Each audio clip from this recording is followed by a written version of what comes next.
Praise the lord. ఒక్క నిమిషం ఈ రెండు మాటలు దేవుని వాక్యాన్ని ఒక్కసారి విని ఆలోచించండి.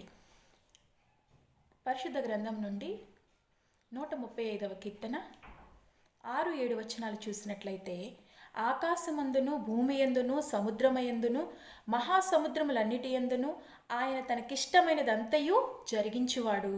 బూదిగంతముల నుండి ఆవిరి లేవజేయువాడు ఆయనే.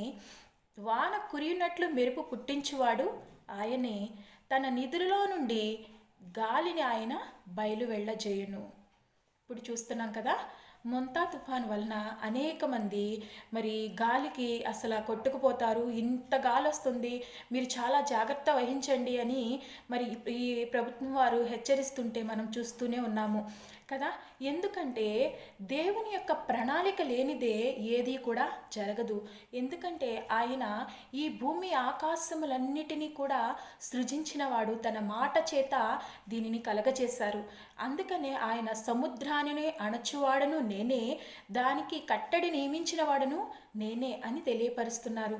మనం చూసినట్లయితే సముద్రాన్ని మనం చూసినట్లయితే ఏ విధంగా ఉంటుంది, ఒక పెద్దగా ఏమి అడ్డుకట్టగా ఏది కూడా ఉండదు. దానికి చక్క సాఫ్ట్గా ఉండి మనకు మన ప్రదేశం, మనం నివసించే మరి గృహాలను సముద్రమును కూడా ఎలా కలిసిపోయినట్లే ఉంటాయి. అయినప్పటికీ కూడా అది ఎక్కడ వరకు వచ్చి ఆగుద్దంటే దానికి నియమించిన ఒక కట్టడి వరకు మాత్రమే వచ్చి ఆగిపోద్ది. కొంచెము కూడా ఇటు సైడ్ వచ్చి జనాల మీదకి రావటం అనేది జరగదు. మనం అసలు ఎంత ఆశ్చర్యమో కదండి. మనము ఒక గృహాన్ని నిర్మించుకోవడానికి ఒక పెద్ద పారిగోడ మాత్రం చుట్టూరు కట్టుకుంటాం, ఎందుకంటే ఏది వచ్చి మనల్ని ఏమి చేయకూడదని.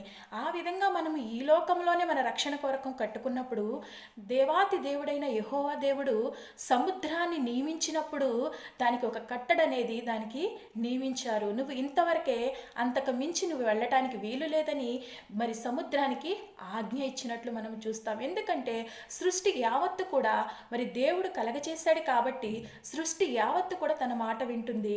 ఎప్పుడైతే మరి మనుష్యులు మరి ఆయన మాట విననప్పుడు ఒకానొక సమయంలో మరి నోవాహు గారి కాలంలో చూసినట్లయితే ఆయన యొక్క కుటుంబము మాత్రమే రక్షింపబడింది. మరి మొత్తము కూడా జలప్రళయంలో సమాధి అయిపోయారు.